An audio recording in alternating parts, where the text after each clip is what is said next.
अकबर बिरबल की कहानी। रेत से चीनी अलग करना।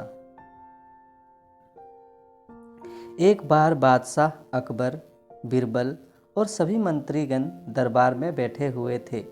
सभा की कार्यवाही चल रही थी।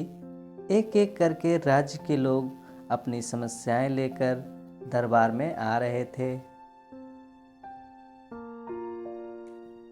इसी बीच वहां एक व्यक्ति दरबार में पहुंचा। उसके हाथ में एक मर्तबान था। सभी उस मर्तबान की ओर देख रहे थे। तभी अकबर ने उस व्यक्ति से पूछा, क्या है इस मर्तबान में? उसने कहा, महाराज, इसमें चीनी और रेत का मिश्रण है। अकबर ने फिर पूछा, किस लिए? अब दरबारी ने कहा, गलती माफ़ हो महाराज, लेकिन मैंने बिरबल की बुद्धिमत्ता से कई किस्से सुने हैं। मैं उनकी परीक्षा लेना चाहता हूँ। मैं यह चाहता हूँ कि बिरबल इस रेत में से बिना पानी का इस्तेमाल किए चीनी का एक एक दाना अलग कर दे। अब सभी हैरानी से बिरबल की ओर देखने लगे।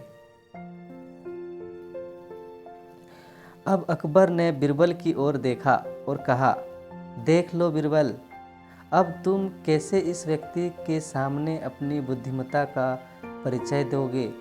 बिरबल ने मुस्कुराते हुए कहा, महाराज, हो जाएगा, यह तो मेरे बाएं हाथ का काम है। सभी लोग हैरान थे कि बिरबल ऐसा क्या करेंगे कि रेत से चीनी अलग हो जाएगी। तभी बिरबल उठे और उस मर्तबान को लेकर महल में मौजूद बगीचे की ओर बढ़ चले। उनके पीछे यह व्यक्ति भी था।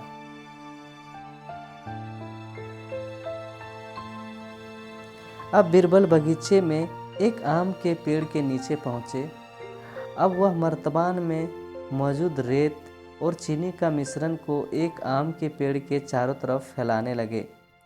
तभी उस व्यक्ति ने पूछा, अरे यह क्या कर रहे हो? इस पर बिरबल ने कहा, ये आपको कल पता चलेगा। इसके बाद दोनों महल में वापस आ गए। अब सभी को कल सुबह का इंतजार था। अगली सुबह जब दरबार लगा तो अकबर और सारे मंत्री एक साथ बगीचे में पहुंचे। साथ में बिरबल और रेत व चीनी का मिश्रण लाने वाला व्यक्ति भी था। सभी आम के पेड़ के पास पहुंच गए। सभी ने देखा कि अब वहां सिर्फ रेत पड़ी हुई है। दरअसल रेत में मौजूद चीनी को चींटियों से निकालकर अपने बिल में इकट्ठा कर लिया था और बची खुची चीनी को कुछ चींटियां उठाकर अपने बिल में ले जा रही थी। इस पर उस व्यक्ति ने पूछा, चीनी कहाँ गई? तो बिरबल ने कहा, रेत से चीनी अलग हो गई है। सभी जोर जोर से हंसने लगे। बिरबल की यह चतुराई देख अकबर ने उस व्यक्ति से कहा, अगर अब तुम्हें चीनी चाहिए तो तुम्हें चींटियों के बिल में घुसना पड़ेगा।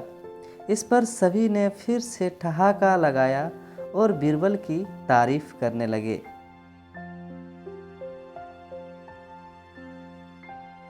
कहानी से सीख। किसी को नीचा दिखाने का प्रयास आपके लिए हानिकारक हो सकता है।